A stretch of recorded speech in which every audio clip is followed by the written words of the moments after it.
Welcome friend. तो स्वागत है आपका मेरे YouTube channel tricks learning channel एक ऐसा प्लेटफॉर्म है जहां आप कॉन्सेप्ट के साथ सीखते हैं। मेरा ऑटोकैड की सीरीज चल रही है। ऑटोकैड में पार्ट 4 है मेरा, सेटिंग द स्टैंडर्ड्स। उसमें आज हम सीखेंगे यूनिट्स, डायमेंशन, स्टाइल और लिमिट को। तो चलिए बने रहिए मेरे साथ ऑटोकैड के साथ। चलिए आइए देखते हैं अपनी स्क्रीन पे। नहीं, हमारे पास अब हम सीखते हैं कमांड्स जिसका नाम है यूनिट। अब यूनिट्स कमांड क्या होती है और इसका यूज़ क्या है। अब ऑटोकैड के अंदर अगर हम कोई भी काम करेंगे या किसी भी सॉफ्टवेयर पे कोई काम करेंगे तो एक पर्टिकुलर यूनिट में काम करेंगे। यानी कि अगर हम कोई हमारी डायमेंशन होगी तो उसकी कुछ लेंथ होगी, जैसे कि मीटर में, एमएम में, किलोमीटर में, या फिर हमारे पास इंचेस में या फिट्स में। तो हमारे इस तरीके से हम यूनिट का यूज़ करते हैं। तो हमारे पास यूनिट के लिए कमांड होती है यूनिट्स के UNITS यूनिट्स। एंटर मारते हैं और यूनिट कमांड स्टार्ट हो जाती है। फिर हम जो भी सेटिंग्स करने की होती है वो हम स्क्रीन पे करके अभी बताएंगे आपको कैसे करते हैं। या इसके लिए शॉर्टकट की होती है UN एंटर। UN एंटर मारेंगे तब भी हमारे पास क्या बोलते हैं, यूनिट कमांड स्टार्ट हो जाएगी। अब यूनिट कमांड के लिए हमारे पास बेसिकली दो चीज़ें आ जाती हैं। एक आता है हमारे पास two types of unit command mostly use in AutoCAD. जो हम दो ही तरीके की कमांड को यूज़ करते हैं यहाँ पर, मैट्रिक यूनिट्स और इम्पेरियल यूनिट्स। मैट्रिक यूनिट और इम्पेरियल यूनिट्स का यूज़ करते हैं। तो सबसे पहले मैट्रिक यूनिट में देख लेते हैं। मैट्रिक यूनिट में हमारे पास एमएम में होती है, सेंटीमीटर में होती है, मीटर में होती है और किलोमीटर में होती है। तो अगर हम मैट्रिक यूनिट यूज़ करते हैं तो यहाँ से हम एमएम, सेंटीमीटर और मीटर और किलोमीटर में हम काम कर सकते हैं। या फिर दूसरी होती है हमारे पास इम्पेरियल यूनिट्स। इम्पेरियल यूनिट हमें फिट में या इंचेस में जब काम करना होता है तो हम इम्पेरियल यूनिट यूज़ करते हैं। किस तरीके से इसकी सेटिंग करते हैं आगे चल के वो हम कंप्यूटर पे बताएंगे। इसके बाद देखते हैं हम यूनिट कमांड। यूनिट कमांड क्या होती है, बेसिकली जब भी हम कोई प्रोफाइल बनाते हैं तो उसकी कोई यूनिट होगी, जैसे कि एमएम में बनाना है या मीटर में बनाना है या किलोमीटर में बनाना है या फिर इंचेस या फीट्स। तो हमें जिस तरीके से भी हमें बनाना होती है उस तरीके से हम यूनिट को सेट करते हैं। तो यूनिट कमांड को सेट करने के लिए UINT यूनिट ऐसे भी लिख सकते हैं, एस के साथ यूनिट्स लिखेंगे, एंटर मारेंगे तो हमारी कमांड खुल जाएगी। दूसरा तरीका हमारे पास सिंपल सा रहता है, इसको कट करेंगे, शॉर्टकट की है UN एंटर। तो UN एंटर मारेंगे तो हमारे यूनिट कमांड खुल जाएगी। अब यूनिट कमांड सेट करने के लिए हम कुछ मेथड का यूज़ करते हैं। जैसे कि आप सबसे पहले देखते हैं लेंथ। जो हम जो भी बना रहे हैं तो उसकी कोई लेंथ होगी, तो उस लेंथ को किस में लिखना है। एक हमारा आता है architecture, decimal and engineering, fraction और साइंटिफिक। फ्रैक्शन और साइंटिफिक जो हमारे होते हैं वो बहुत आगे का लेवल होता है, तो वो मैं अभी नहीं कराऊंगा। मैं बिगिनर और जो मिडिल टाइप के स्टूडेंट्स होते हैं उनके लिए ये वीडियो बना रहा हूँ। तो इसलिए फ्रैक्शनल और साइंटिफिक की बात नहीं करता हूँ, मैं बात करता हूँ आर्किटेक्चर, डेसिमल एंड इंजीनियरिंग। अब सबसे पहले देखते हैं आर्किटेक्चर में क्या होता है। जैसे कि मैं आर्किटेक्चर सेलेक्ट किया मैंने, तो यहाँ पर जो मेरा प्रिसीजन आ गया वो क्या आ गया, या तो फिट और इंचेस में बात कर सकते हैं या फिर हम फिट और इंचेस में हाफ में, यानी कि ये हमारे क्या फैक्टर फॉर्म में आएंगे। Factor 1/2 inches, 1/4 inches, 1/8 inches. तो इसमें बहुत ज़्यादा प्रॉब्लम्स आती हैं करने के लिए। तो दूसरी हमारे पास ये, और बेसिकली जब हमें फिट में और इंचेस में ड्राइंग बनानी होती है तब हम आर्किटेक्चर का यूज़ करते हैं। दूसरा, अगर हमें इंजीनियरिंग में बस सेलेक्ट करता हूँ तब भी मेरा फिट और इंचेस में ही ड्राइंग बनेगी। तो उसके लिए लेकिन क्या आएगा, जो हमारा प्रिसीजन होगा वो होगा पॉइंट्स में, यानी कि 0 feet 0 inches, 0 feet 0.1 inches, 0.2 inches, मतलब डेसिमल के 0.23, मतलब पॉइंट के बाद कितने डेसिमल तक हमें वैल्यू चाहिए। हमें मिनिमम बहुत छोटी सी वैल्यू अगर हमें चाहिए तो हम 0.00 मतलब ट्रिपल पॉइंट के बीच के बाद की डेसिमल तक 3 वैल्यू तक हम इसको सेलेक्ट कर देंगे तो हमारा 0.123 अगर इंचेस में होगा वो भी हमारा लेगा। इसी तरीके से हमें जो भी चाहिए होती है उस तरीके से हम इसे यूज़ कर लेते हैं। तीसरा हमारे पास आ जाता है डेसिमल।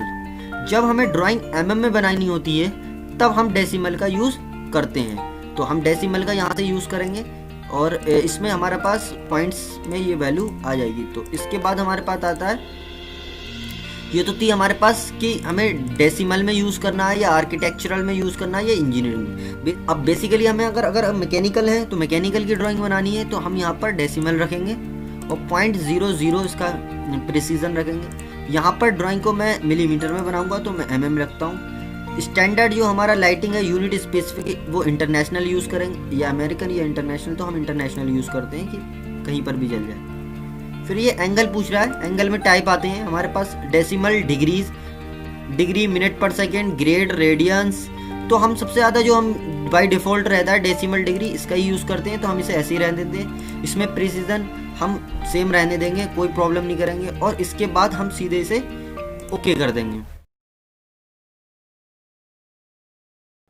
हम यहाँ पर बात करते हैं कमांड की। अगली कमांड जो हमारे पास है वो है हमारे पास डायमेंशन स्टाइल। डायमेंशन स्टाइल क्या होता है कि जब हमने यूनिट्स सेट कर दी अपनी, तो अब उसके हिसाब से जो यूनिट सेट करिए, हम कोई भी ऑब्जेक्ट बनाएंगे उस पर जो डायमेंशंस आएंगी वो उसी के अकॉर्डिंग आएंगी। तो हम जिस यूनिट में काम करते हैं और जिस यूनिट में हम उस काम को दिखाना चाहते हैं, तो हम डायमेंशन स्टाइल से उसे क्या बोलते हैं, उसे रिप्रेजेंट करते हैं। तो उसके लिए हमारे पास जो हम टाइप कर सकते हैं, अगर हम DIMSTY, तो हम डायमेंशन स्टाइल में भी पहुंच जाएंगे, या फिर हम डायमेंशन स्टाइल टाइप करेंगे कमांड विंडो में, तब भी हमारी आ जाएगी। इसके लिए हमारे पास शॉर्टकट की होती है D एंटर। D के साथ एंटर करेंगे तो डायमेंशन स्टाइल स्टार्ट हो जाएगा। तो बेसिकली मैंने बताया डायमेंशन स्टाइल किस लिए होती है, वो मैं विंडो पे चल के अपने ऑटोकैड की विंडो पे वो आपको बताऊंगा कि तरीके के साथ कैसे। डायरेक्टली अगर हम उसे यूज़ करें D और एंटर कर दें तो डायमेंशन स्टाइल का हमारा टाइटल बॉक्स खुल जाता है। अब इसमें देखते हैं, एक तो आता है एनोटेटिव एंड स्टैंडर्ड। तो अभी हम सिर्फ स्टैंडर्ड की बात करते हैं। तो स्टैंडर्ड में हम देखते हैं क्या करते हैं, सेट करंट, जो भी हमने सेट की है वैल्यू उसके लिए आता है न्यू, लेकिन हम यहाँ पर अभी मॉडिफाई करते हैं। तो मैं सबसे पहले मॉडिफाई करूँगा। मॉडिफाई में इसने सबसे पूछ रहा है, सबसे पहले पूछता है ये टेक्स्ट के बारे में। तो टेक्स्ट क्या होना चाहिए, तो टेक्स्ट का जो स्टाइल है वो मैं यहाँ पर स्टैंडर्ड रखता हूँ, स्टैंडर्ड रख देता हूँ। ब्लॉक का टेक्स्ट का कलर कैसा होगा, अगर मैं यहाँ पर कलर को चेंज कर दूँ तो मेरा जो टेक्स्ट का कलर आएगा, जो मेरे डायमेंशन पे लगाऊंगा वो कलर चेंज आएगा। अभी सपोज मैं रेड रखता हूँ जैसे, तो मेरे पास जो कलर आएगा वो यहाँ पर दिख रहा है, ये रेड हो गया। उसके बाद ये था फिल कलर, जो उसके अंदर फिल कलर करना है वो इस तरीके से, ये इसमें रेड चेंज हो गया, ये आपको यहाँ पर होता हुआ दिख रहा है। तो अभी यहाँ पर मुझे नन रखना है कि कोई कलर अंदर नहीं आना चाहिए। अब ये पूछ रहा है टेक्स्ट की हाइट कितनी होगी, तो जैसे कि यहाँ पर 10 mm है, तो इसको हम बदल भी सकते हैं, यहाँ पर हम इसको 5 कर सकते हैं, एंटर कर सकते हैं, तो ये छोटा हो जाएगा। फिर हम इसको अगर हमें और बड़ा करना है तो हम 20 करेंगे, एंटर कर देंगे, तो ये और बड़ा हो जाएगा। इसलिए तो अभी इसको 10 रख के देखते हैं पहले कैसा होता है। तो हमारा 10 से ये हमारा हो गया। उसके बाद हम देखते हैं बाकी, हम यहाँ पर वर्टिकल यानी सेंटर में रखना है, हॉरिजॉन्टल कहाँ रखना है, अगर सेंटर में रखना है, सेंटर एवब करना है तो ये लाइन के एवब हो गया। अगर इसे और करना है, आउटसाइड करना है तो ये थोड़ा सा आउटसाइड हो जाएगा। उसके बाद क्या करना है, बिलो करना है तो ये डायमेंशन के नीचे दिखाएगा। ये वर्टिकल की बात हो गई, तो इसलिए कि हम सेंटर में रखते हैं अभी इसे। फिर ये तो हम बाय डिफ़ॉल्ट रखेंगे। और उसके बाद हम ऑफसेट फ्रॉम डिम लाइन, यानी कि जो हमारी लाइन है, लाइन से कितना ऊपर रखना है, तो उसके लिए हम यहाँ पर 0.09 जैसा दे रखा है अभी वैसे ही करते हैं। ये फिर अलाइन लाइन के लिए आ जाता है, ISO स्टैंडर्ड में आता है, तो अभी हम हॉरिजॉन्टल में रखते हैं, इसको हॉरिजॉन्टल में देखते हैं। टेक्स्ट हो गया हमारे पास, सिंबल है एरो। अब जो हमारे पास ये एरो दिखा रहे हैं ना, जो जब भी हम डायमेंशन का यूज़ करते हैं, जो एरो दिखाते हैं उस एरो की बात कर रहे हैं। तो जैसे कि फर्स्ट में यहाँ पर इन्होंने कर दिया फील्ड, हम अगर एरो का कुछ आर्किटेक्चर में ये रखना चाहते हैं, तो जिस तरीके का भी रखना चाहते हैं वो हम एरो का डिज़ाइन जो टाइप होगा वो रख सकते हैं। मैं क्लोज फील्ड में ही रखता हूँ। सेकंड का क्या रखना चाहते हैं, ये भी सेम ऐसे ही रहेगा। लीडर, जब लीडर का यूज़ करते हैं हम, मैं दिखाऊंगा कैसे यूज़ करते हैं स्क्रीन पे बाद में। तो लीडर में कैसा रखना चाहते हो स्टाइल, उसके लिए है। फिर उसके बाद एरो का साइज़, जो ये एरो है इसका साइज़ क्या होगा, जैसे 6 mm है यहाँ तो 6 रहेगा, तो 6 कर दिया यहाँ पर। फिर आ जाता है सेंटर मार्क्स, सेंटर का जो मार्क है, जैसे कि ये लिखा है सेंटर मार्क, तो वो किस तरीके से नन करना है, तो हम यहाँ पर इसे नन कर देंगे। या फिर हमें मार्क करना है तो मार्क, जैसे कि यहाँ पर ये सेंटर में आ रहा है जो भी हम सेंटर मार्क होता है, ठीक है, इस तरीके से हो गया। ब्रेक साइज, तो डायमेंशन जहाँ से ब्रेक हो रही है उसका साइज होगा यहाँ पर, अगर मैं यहाँ पर बढ़ा दूंगा तो ये साइज यहाँ से बढ़ जाएगा, ठीक है। इसी तरीके से हम और भी सारी सेटिंग्स होती हैं, लेकिन जो नॉर्मल सेटिंग होती हैं वो यही होती हैं। उसके बाद हमारे पास लाइन, अब अगर हम कलर देख लिया हमारे भाई, जो ये लाइन है इसका लाइन की बात कर रहा है, अगर मैं यहाँ से कलर चेंज कर दूंगा तो ये लाइन का भी कलर रेड हो गया। तो यहाँ पर अगर हम ऐसा करना चाहें तो लाइन का कलर रेड कर सकते हैं। अभी मैं बाई लेयर रख, उसके बाद ये पूछ रहा है लाइन का टाइप, तो लाइन का टाइप कंटिन्यू लाइन रखना है या फिर डॉट डॉट लाइन रखना। अदर तरीके से काफ़ी तरीके की लाइन्स होती हैं, वो लाइन्स को मैं बाद में बताऊंगा आपको किस तरीके से होती हैं, कौन कौन सी लाइन होती हैं। लाइन की विड्थ की बात कर रहा है, कितनी मोटी या पतली लाइन रखना है, तो उसके हिसाब से तो हम बाई लेयर ही रखते हैं अभी। इसमें बाकी कुछ नहीं करना है। बेस लाइन की स्पेसिंग कितनी देना है, यहाँ से स्पेसिंग क्या है, तो बहुत सारी तरीके की सेटिंग्स होती हैं। अभी हम इसमें ज़्यादा डीपली नहीं जाते हैं, जो नॉर्मल सेटिंग होती है वो मैंने आपको बता दी है, उसी तरीके से हमें इसे करना है। हमारे पास सिंबल हो गया, लाइन हो गया, टेक्स्ट हो गया, फिर आ जाता है हमारे पास फिट। तो फिट में भी हम आइदर टेक्स्ट और एरो दो तरीके के रखते हैं, एरो भी आ सकता है, टेक्स्ट भी आ सकता है, बोथ टेक्स्ट एंड एरो, लेकिन अभी हम यहाँ पर एदर यहीं पर रखते हैं। इसके बाद हमें कुछ नहीं करना है। दूसरा आता है प्राइमरी यूनिट, ये हमारा थोड़ा मेन पार्ट रहता है प्राइमरी यूनिट का। किस तरीके से मेन रहता है, जैसे कि अब मैं यहाँ पर यूनिट का फॉर्मेट क्या रखना है आपको, वहाँ तो आपने जो भी यूज़ किया वो किया। अब यहाँ पर ये पूछ रहा है साइंटिफिक रखना है, डेसिमल रखना है, आर्किटेक्चरल या फ्रैक्शन या विंडो डेस्कटॉप। तो अगर मैं जिस डायमेंशन में भी मैं प्रोफाइल बना रहा हूँ, जो अपनी ड्राइंग उसी में रखना चाहता हूँ, तो सेम मैं रख दूंगा यहाँ पर डेसिमल। उसके बाद प्रिसीजन पूछ रहा है, तो जो प्रिसीजन आप यहाँ रखोगे वो ही दिखाएगा, आपने बनाया क्या है उससे मतलब नहीं है, वरना ये उसको एस्टिमेट करके लिख देगा। तो यहाँ से जैसे मुझे यहाँ पर 0.00 तक बनाना है, तो ये 0.00 यहाँ पर अब दिखाने लगा।